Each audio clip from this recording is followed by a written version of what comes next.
Islam. Worldwide Core Radio, we are definitely live. Core Radio are definitely live.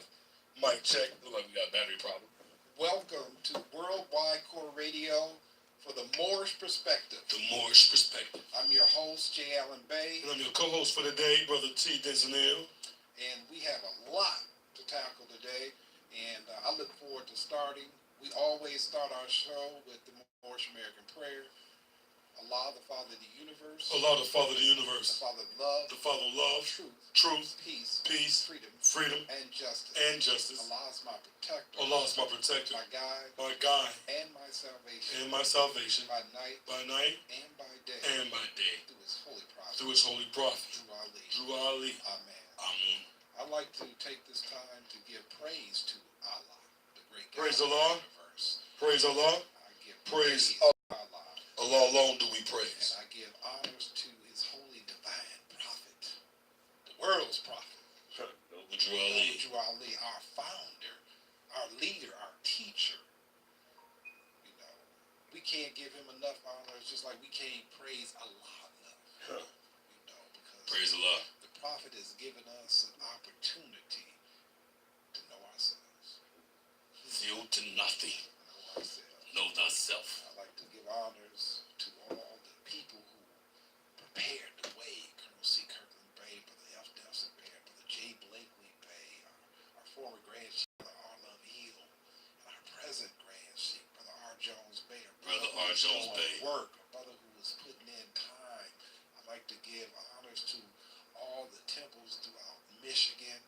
I thank all the brothers and sisters who support us. Temple 19, Temple 43, Temple 25, Temple number 1, Temple number 13. Yes. Branch Temples number 43, Temple number 20.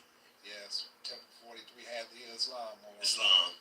Fuqua Bay 25. Bay. Islam. Old Brown L 19. Islam, Brother Old Brown L. Special honors to the legendary. Legend. Brother Tyson Bey Sr.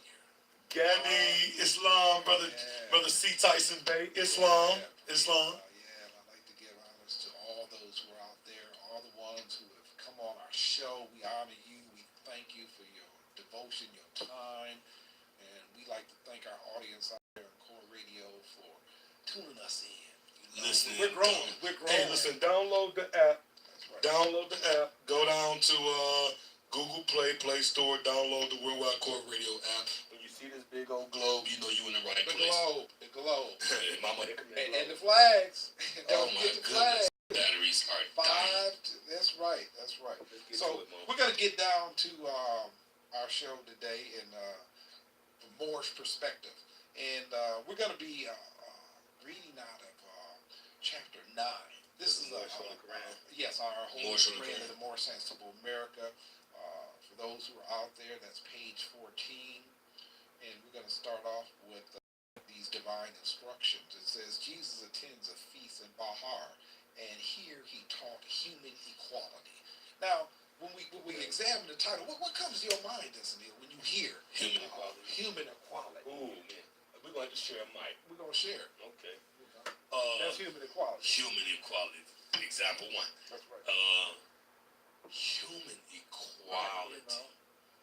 That's a task. Okay. When I think of human equality, I think one. Okay. I think one race, one people, one human race. All right. And I believe that when you talk about equality, you talk about a balance. Right.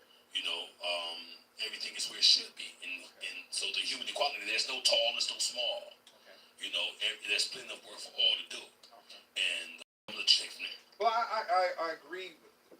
But one of the things about human equality is being able to see the person who isn't as tall as you, the person who isn't successful as you, the person who has foes, a person who is going through something. You know, we live in a society where every time I come off the expressway, there's always somebody on the corner, and they begging for something. Okay.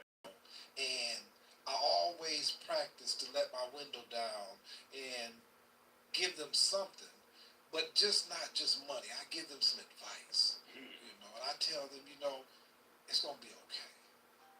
No matter what you're going through, it's going to be okay. And that gives me the opportunity to be able not to separate myself from them, but to have empathy. You have to empathize for people.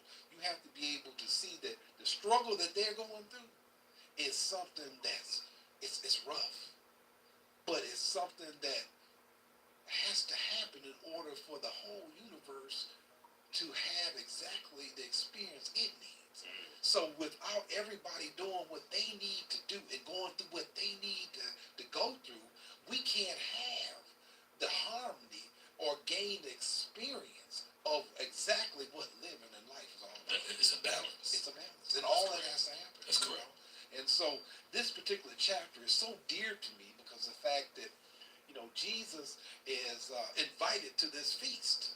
And while he's invited to the feast, he's sitting with the thieves and courtesans. What is a courtesan?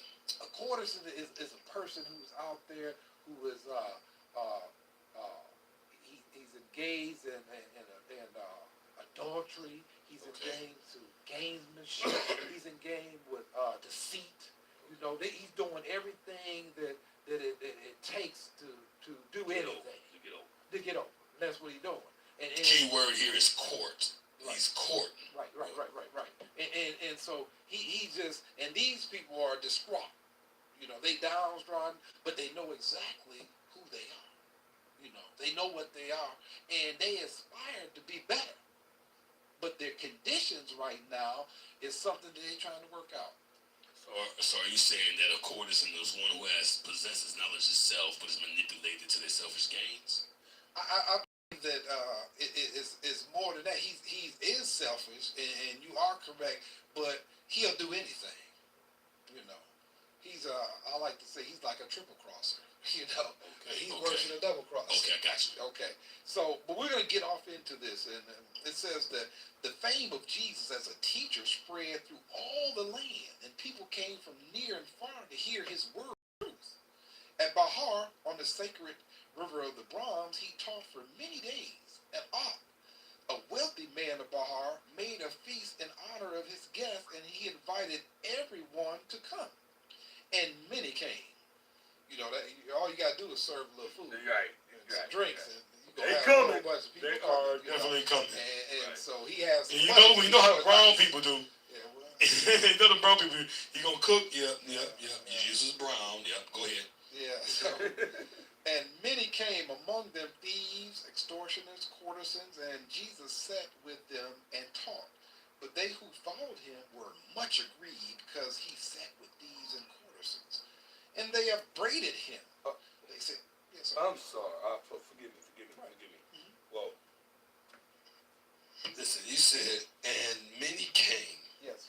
And among them thieves. Extortioners. Thieves. They use the word thieves, extortioners. We talk about modern day robbers. Oh, yeah, right? yeah. Okay. Yeah. Thieves, check writers, and courtesans. And Jesus sat with them and taught. He sat with the robbers and the killers and the extortioners, right? Absolutely. And he taught. But they who followed him, this is what I'm going to ask you right here. But they who followed him were much aggrieved because he sat with thieves and courtesans. And the reason why they were so in an uproar is because of the fact that these people believed that these great teachings were for the elite. They thought that these were that only the ears of the people who were holy and divine needed to hear this, and that's how we get caught up today, just because a person is in those streets and he's doing his thing, it's easy for a person who is got his life in order to disregard them. He don't want to go. There's some people that I've talked to that live in suburbs, and they tell me, well, I never go to no gas station in Detroit, or I never go to the stores in Detroit. At first I thought because of price gouging or something like that, So once I investigated, I found out that these people thought they were better than the people, than just the ordinary people, And I always tell people, they're my people. You know, where I come from, you know, I come from where, hey, the bottom. That's right. You know, I That's come from the right. bottom, bro. That's right. You know what I'm saying? You know, Right. I may have a appearance like, you know, I know some things, but I've been some places. That's right. You know, That's right. you know, I served 29 years Okay. in incarceration. Okay. You know, and I've done time.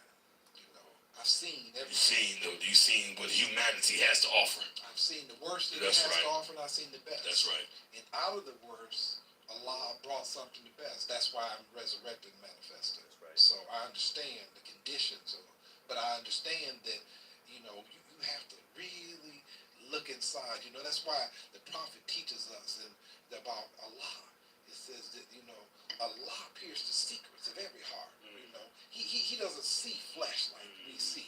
You know, he sees your heart. He Right. sees inside. Right. He sees your spirit. You know, and when you learn to be able to see spirit man, then what you do is all the other stuff disappears. See, because what you do is you see God in man. You know. Can you teach me how to? Can you teach Teach me. Can you teach us? Can you explain this? How can I see spirit in man? Well, it comes by, first of all, recognizing yourself as spirit man. See, in order for you to be able to have control of anything outside of you, you first got to investigate what's inside of you. And upon investigation, when you continue to dig within and find out exactly who you are, what you will do is you'll find Allah in you. And once you find Allah in you, the game changes. Because see, the mindset is that me and Allah are one. And so the thinking What is does that mean? What does that mean? Well, Allah and me, I and Allah are one? that means that you've connected to the spirit man, that you've connected and resonated something that's inside of you. You've learned to be receptive to that still small voice. You've learned to be able to operate from a premise of spirit and not flesh. It means that sometimes you have to be able to suppress the lower nature of yourself in order to be able to evoke the higher self. And it's like we talked a few weeks ago about pleasure.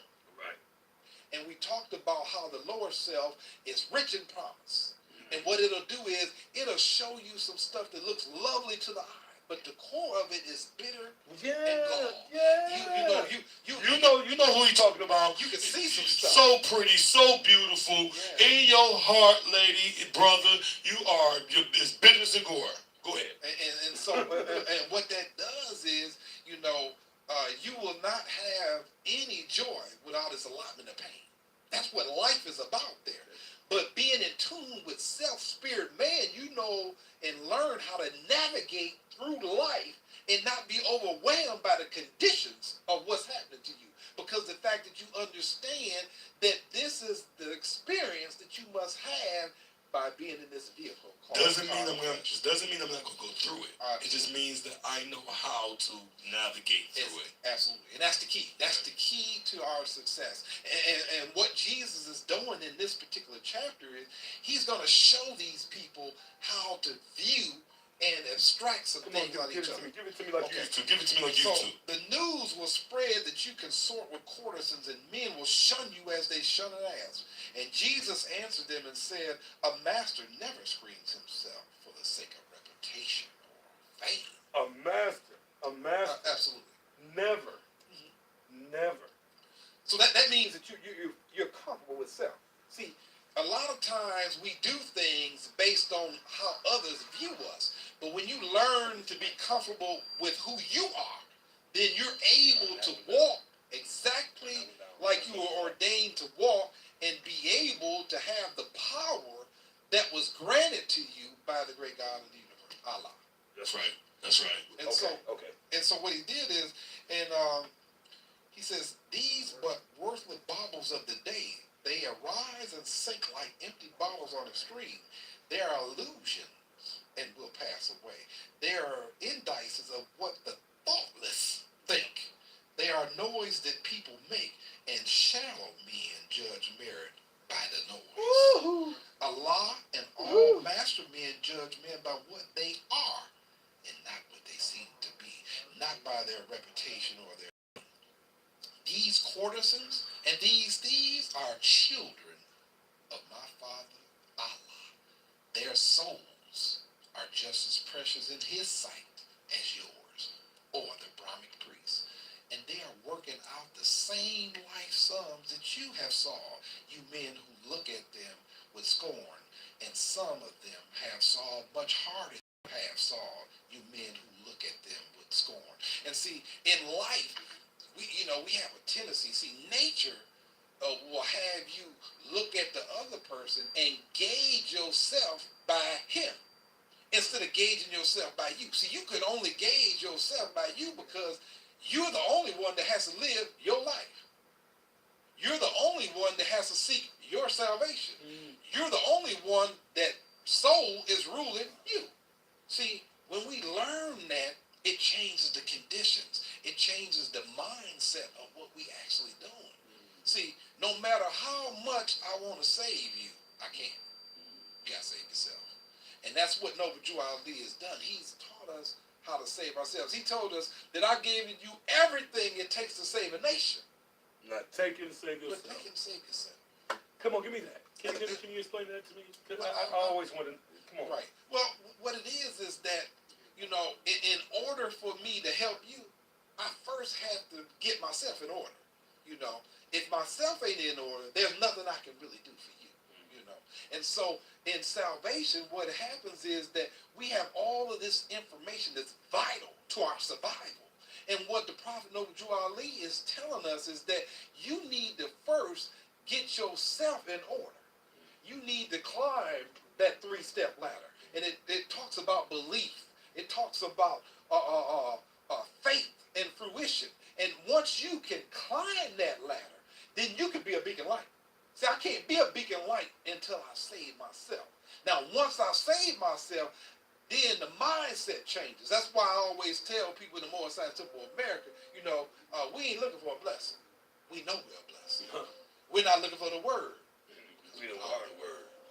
So once we realize that, our conditions change, our mindset change, and guess what? The world will change.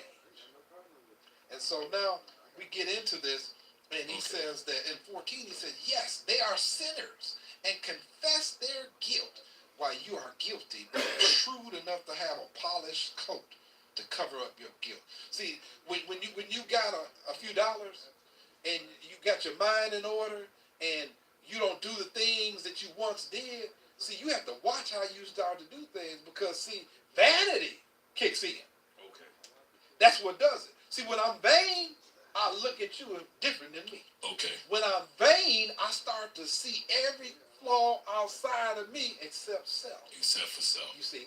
And that's what happens to that there. Because what you do is you'll get to a point where you think that you're operating from a premise outside of yourself, when all along now you're getting cloudy. It's blocked by the murky ethers of the flesh, and therefore vanity arises. And once vanity is in the key, guess what? It's all over. Once it's what's leading force to you. See, when you start like our elders used to say, smelling yourself, you got problems.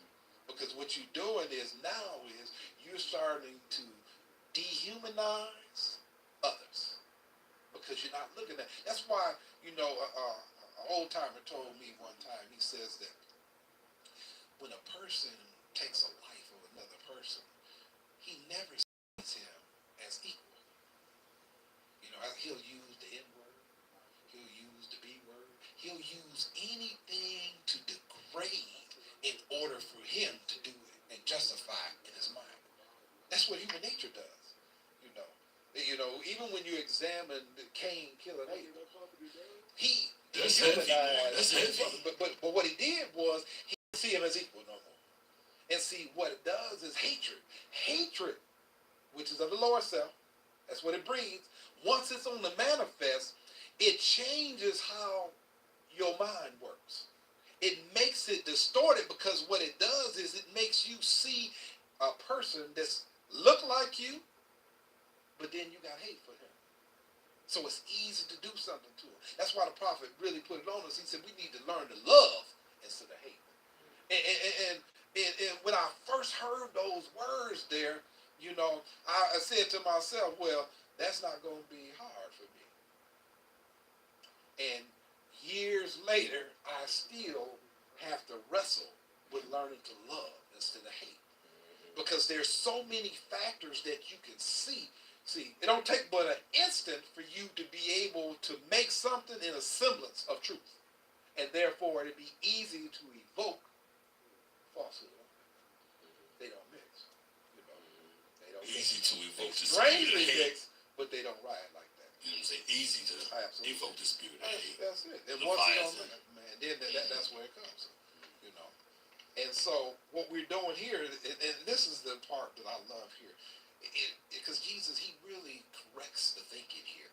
He says, suppose you men who scorn these quarters and these drunkards, these thieves, who know that you are pure in heart and light, that you are better far than they, stand forth that man may know just who you are.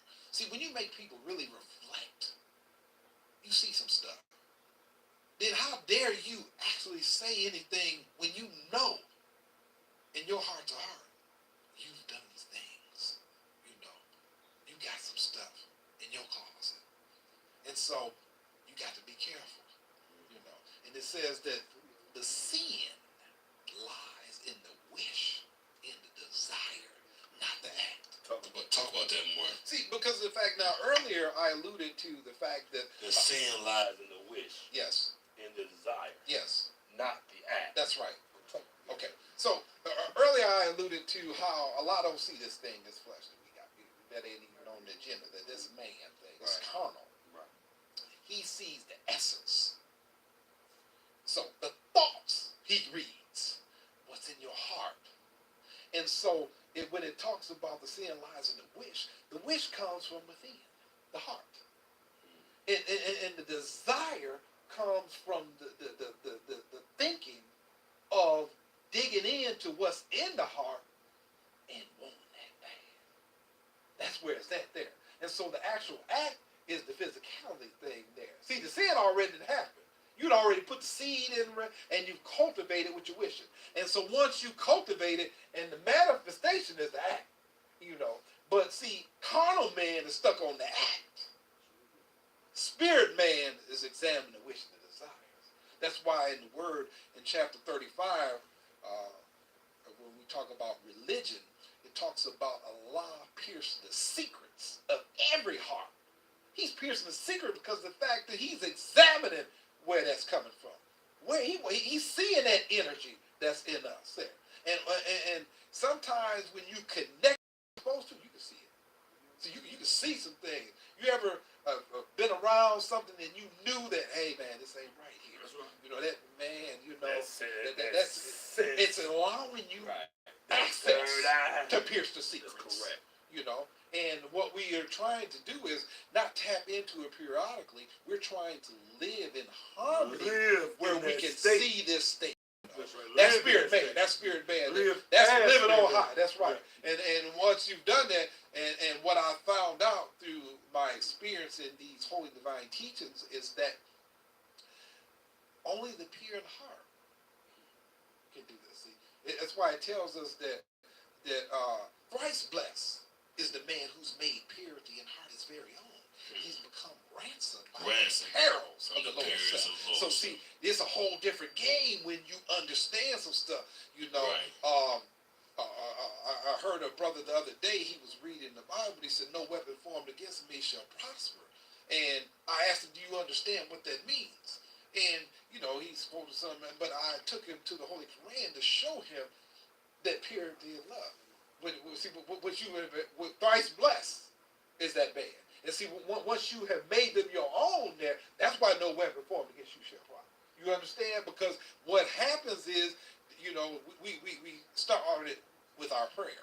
Well, those formations come to work when you in line with what's right. And that's what the prophet's teaching us here. And so, this is a very powerful statement that he makes, that the sin lies in the wish, in the desire, not the act. You don't hear that every day. You know, we live in a world that's so concentrated in what it's seeing. You know, what's going on. And so when you get away from that, now you I'm getting away from all that stuff there. See, I ain't looking at the Kango and the dreads and the eyes. Right. I'm looking at spirit man. Right. I'm looking at spirit man, and I understand the spirit man is having a human experience in order to enhance the entirety. Can you say that one more time? The spirit man Yes, is having a human experience. Yeah, that's what he's doing. The spirit man is having a human experience. Absolutely, that's what he's doing. So I'm not really from here.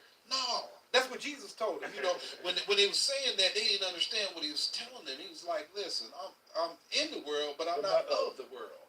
And so they got stuck on that and trying to figure out, thinking he was a spookism, but he was just showing them a state of consciousness.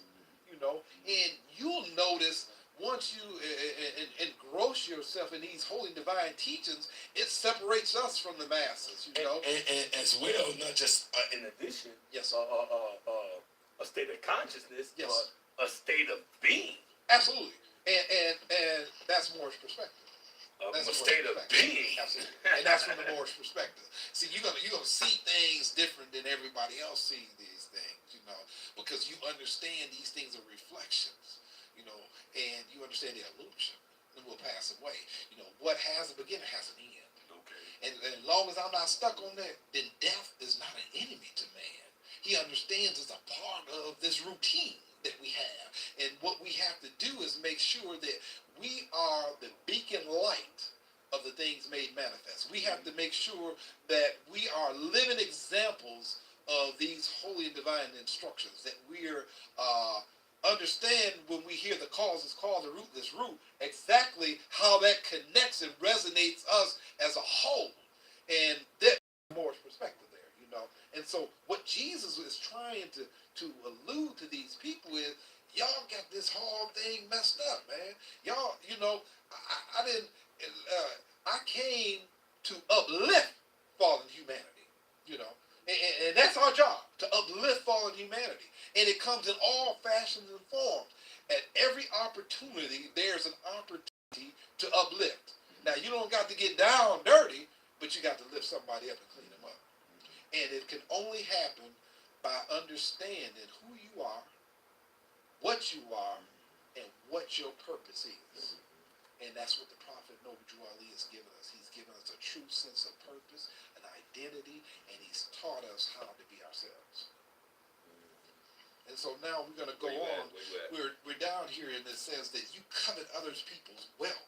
You look at charming forms, and deep within your heart, you lust for them. Deceit you practice every day. Liars. For gold, for honor, for fame, just for your selfish self. See, this is what I found out through the years. I always study success, you know, and I always like these young athletes, you know, because I'm gonna show you something. Whenever those athletes are top picks and they come out there, the reason why they put in the work is not just for their selfish self. See, that don't happen till later on, but they want their conditions and their mothers and their fathers and their siblings to have a better life. And guess what happens? You see it happen. That's right. Because it ain't selfish. See, if it's selfish motives that you do things, you're going to reap what you sow. That's the society and the world of law that we live in. But when it's selfless, then Allah is in. When it's selfish, Allah's out.